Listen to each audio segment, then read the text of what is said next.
You are listening to the Toxic Mold Podcast with Steve Worsley, the toxic mold expert and your number one source for mold consulting and mitigation in the USA.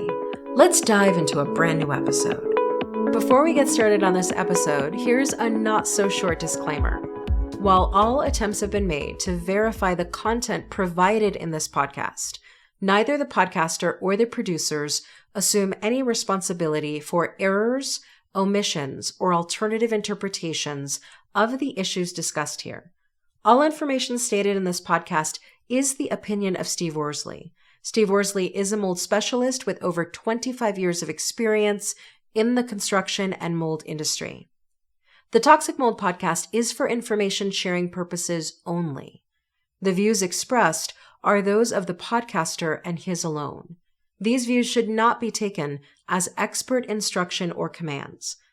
While there may be references to medical conditions and symptoms, all podcast episodes are the opinion of Steve Worsley, and any medical questions or concerns shall be addressed with the appropriate licensed medical professional or professionals. As the podcaster refers to different mold types, please be aware that Steve Worsley is not a microbiologist, and questions concerning mold specifics should be answered by the appropriate professional. Steve isn't, nor does he offer any legal advice. For any legal advice, you must speak with a lawyer. The listener is 100% responsible for his or her own actions. You can check out Steve's books on Amazon. Just go to Amazon and search for author Steve Worsley. You can also take Steve's courses on Udemy or Skillshare, and you can find out more about those at cnccontractorservices.com. Now, let's get to the episode. Hello, you're listening to the Toxic Mold Podcast with myself, Steve Worsley, and we have Cassandra here again. Yes. It's great to have you. Thank you. You were going to not be able to do too many, and then I twisted your arm and talked you into, if I don't have a guest, I can have you. There you go. We appreciate it. I always say this. To me, it's better to have somebody to ask me questions that I wouldn't think of. So today's topic is toxic mold in health, allergies versus mold toxicity. When you hear mold toxicity or mold sickness versus a mold allergy, do you just think they're the same thing? I don't think they're the same thing, but it gets confusing. Mold allergies, mold toxicity, mold sickness, mold exposure. After a while, the terms get confusing. Yeah, and, I get it. We're not all experts in this field, but to kind of explain it to our listeners, we classify mold in 3 different categories: allergenic, pathogenic, and toxigenic. Allergenic mold causes allergic reaction. Pathogenic molds can cause infections. Toxigenic molds can create mycotoxins, and that's where we get into the serious stuff. Wow. So then, do people who have allergies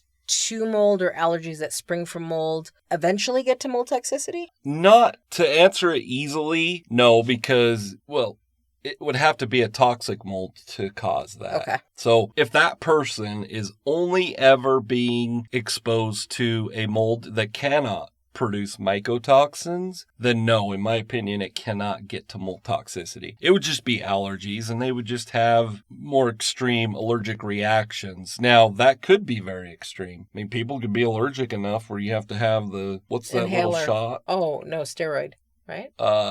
No. I can't think of what I'm thinking of. EpiPen. Oh, EpiPen. Okay. And yes, that could happen to mold. It's probably not as likely. So to answer your question, for the most part, if it's always an allergenic mold they're being exposed to, no, you wouldn't, in my opinion, experience mold toxicity. Because to me, mold toxicity is we can do a medical mycotoxin test and you're testing positive. So how would the average person know whether or not the symptoms they're having are from an allergy or from actually mold toxicity? For me, and once again, this isn't the only list. They can, overlap each other. But a mold allergy should cause things that aren't major. So sneezing, headaches, I wouldn't get into the extreme things. Like, to me, they're fairly minor symptoms, and it's easy for me to say, but they are minor symptoms, in my opinion. if you got into the mold toxicity, so you were exposed to a mycotoxin, those are pretty major symptoms, like brain fog, anxiety, depression. I mean, they say it can even lead to cancer. So to me, it's a major difference. It's like having a scratch that you put a Band-Aid on, which lots of people love to do that, and then people that actually have a cut that requires stitches. So to me, it seems like it's a major difference. But if our listeners are listening and they're saying, well, sometimes it's headaches so bad it turns into a migraine or things like that. Well, obviously, we're not medical professionals. They've got to go talk to a mold literate doctor. So what are some of the things that people should be on the lookout for to just be able to figure out for themselves whether they're dealing with mold toxicity or mold allergies? What would you suggest they do to figure that out? So, and once again, this is just my opinion from my expertise. A mold allergy is probably going to be molds that are just in the air, not mold infestations or mold colonies, on the backside of a wall. So if you don't see any visible mold growth, so to answer your question, I'll kind of take it a different direction. Let's say you have an indoor air quality monitor, you have humidity gauges, you have routine inspections, you do air testing, and for the most part, it doesn't show anything. We can dive down into the whole, I don't believe an air test by itself is going to give you all those answers. But let's just say you do all that. And at the end of the day, you're not having major symptoms, meaning you're not having brain fog, anxiety, chronic fatigue, stuff like that. I would say that that's a mold allergy, and there's probably not an actual mold infestation in your home that you're concerned about. Does that make sense? That does make sense. Now, if you're experiencing chronic fatigue, brain fog, you don't have inspections done, you have humidity gauges, and the humidity's always high, meaning it's over 60%, I would say, yeah, there's probably toxic mold in your home. Got it. So, and this is why I'm so glad you're bringing people on the podcast like Dr. Diane and Dr. Fox, because I think it's really important that anybody who's listening to this and they're going, well, I don't know if I have mold allergies or if I have mold toxicity. Should I be worried? What should I do next? It's so important to find a functional medicine doctor or a naturopathic doctor or somebody in the healthcare field who's licensed and is skilled at helping you understand how mold is impacting your specific body immune system, your epigenetics, your gut microbiome. Like, everybody is different and everybody has a different microbiome blueprint. Everybody has a different immune system, and at different points in your life, all those things will also be different. So when you're in a situation where you've got babies at home, or you have elderly parents at home, or you're going through perimenopause, menopause, like, all of you is different in that season, and you got to get with a functional med doctor or somebody who's skilled in mold to help you figure out, not only from the household side, because a mold expert in mitigation remediation will help you understand what's happening with the indoor air quality of your home, but that information won't help you figure out if it's mold toxicity or allergies without the health side of it. Exactly. And, I talked to Dr. Diane about this, and our listeners, I hope, understand the importance of, you can't just hire someone like myself. Like, there's only so much I can do, and only so much I know. You have to have a team of people. And sometimes, it takes a coach. I mean, that's what you do a lot of. Mm-hmm. It could take a doctor. It can take an inspector. In some states, inspectors and remediators are they're two totally different entities in every state. But in a lot of states, you're either one or the other. Whereas, out west, we're not regulated, and I'm certified as a mold inspector. I'm certified as a mold remediation contractor. But my point is you can't just get one specialist. Yeah. I mean, you can, but you probably, I don't think, and this has nothing to do with the knowledge of a doctor, but your doctor's probably not very well versed on, what conditions are required for mold growth. They probably don't know how to do remediation. So my point is get a team of people around you. Well, and the other piece is, you often have said in books and other places, and even the podcast, what is your health worth? I think it's also important to tell people that very often, for you to get the right people on your team to assess mold, you're going to pay out of pocket. The doctors through your HMO or through your health insurance company, they're probably not super skilled on mold. They're probably not super skilled on autoimmune disorders. They probably aren't super skilled on gut dysbiosis.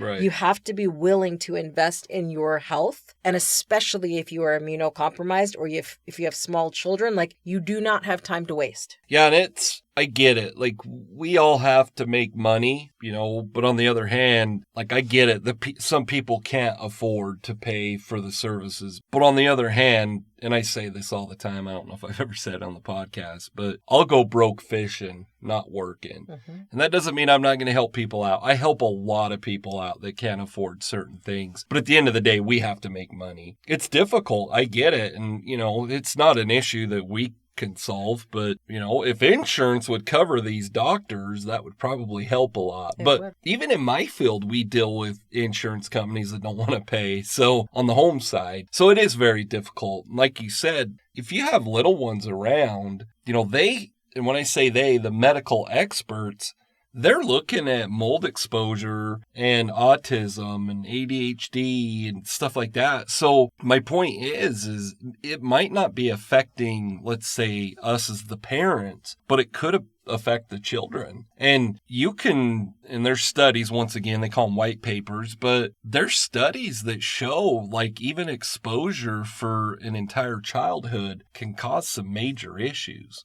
Can you imagine what they cause in people who are older? Exactly. And who already are immunocompromised. I think that's the thing that the pandemic showed a lot of us, that our health could be easily compromised if it's already compromised before you introduce something like toxic mold into the situation. Exactly. And so we can't just ignore it and say, hey, I'm going to take some Claritin for this allergy. Hey, I'm going to take this other thing. I'm going to go, sprinkle bleach and get rid of the mold. That certainly isn't going to work on mold, and it certainly isn't going to work on mycotoxins. Exactly. Yeah, and once again, there's testing that needs to be done to determine if you're experiencing mold toxicity versus an allergy. And that's the same on the home side of things. Like, one of the biggest misnomers, myths, whatever you want to call it out there, mistakes is another word, is when you hire an IEP, so say it's just a mold inspector, they come in, they run a few air tests, they do an inspection, they get the test results back, and they're like, yeah, everything's fine, you passed. In my opinion, and we've done episodes about this, there's really no pass or fail to mold testing. But my point is don't just rely on only an air test. And I can't stress this enough with our listeners. Air testing by itself is not enough to determine indoor air quality. And the main reason why is, and I call it traditional mold testing, they only report the mold types. And even the labs can't differentiate between Penicillium and Aspergillus because they look similar under a microscope. And, some IEPs will call it ASPAN or whatever terms they want to use. When you're doing that traditional mold testing, we do not get to know what the species is. We have to go deeper, and we have to know the mold species. And a lot of IEPs will call it qPCR testing, PCR testing, DNA testing. That's what EMMA and ERMI test is. That is a mold species. So they're going to tell us the mold species. That way, we can look at that and say, no, that's not a toxigenic mold, or yes, it is. And so in other words, you have to go deeper, whether it's allergies or it's mold toxicity or it's your indoor air quality. You can't just rely upon one sign, one symptom, one test, one thing. Yeah, and it brings up something that I see all the time, and it's the mold armor Petri dish test. And they sell those at Home Depot or Lowe's. And people, what it is it's an agar plate, or I don't know if it's agar or what substance it is. You leave it out for an hour, you put the top on it, you tape it, you put it in a damp, cool place, and you're supposed to wait to see if mold starts growing on it. Well, mold is naturally present in the air, so mold is going to grow on it. But my point is people want to go get that cheap test. Well, you can buy the agar plate or the box that only has one in there for I think like $20. If you want to know what kind of mold it is, you have to send it off to a lab. That's where they charge you. But my point is a lot of people just say, well, I can't afford, to hire someone like Steve. I'm going to go buy this agar plate. And there's nothing wrong with that. I'm just being clear with our listeners. That's not enough. And it brings up another point I want to make. Testing by itself doesn't answer very many questions for us. We want an on-site inspection. Absolutely. And, I know last week we talked about VPAs, but a VPA is, that's the next best thing. And my point is we want to know the property conditions so that we can look at your test results and say, okay, here's why we're seeing this, this, and this. Absolutely. So given all the things we've talked about in today's episode, what's your call to action for people? If you're sick, you need to hire a mold literate doctor. And once again, you bring this up all the time, and I don't tend to talk about it enough, is document. Yep. When you go to that doctor, make sure you can answer the questions like, well, all of this started after we had a roof leak. All of this started when our water heater the pressure relief valve took a wrong turn and it's defective. Do you know what I mean? Have some information, because if you don't have information for us or for your doctor, they have to start from ground zero, and it's probably going to cost you more money. Exactly. There you go. And so after you do that, we offer different consultation packages. If you're not sure, you really don't know what's going on, book a consultation. We do them all the time.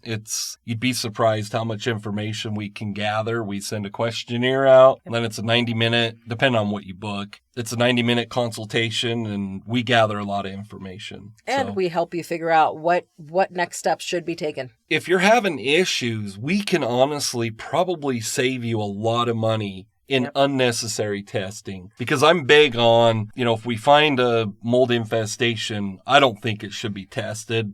Other professionals would disagree. But my point is we can really help you through the entire process. Absolutely. And before you go out and spend $10,000 on testing, which some people do, you might as well spend, I don't remember how much it is, $400, $500 on a consultation. Exactly. To save you a lot of money on spending that kind of money on testing. Yep. So I appreciate all you listeners. Have a great week.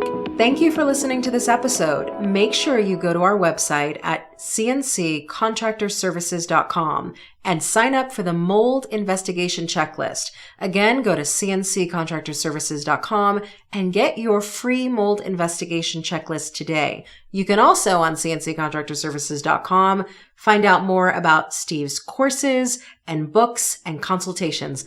Once again, go to cnccontractorservices.com.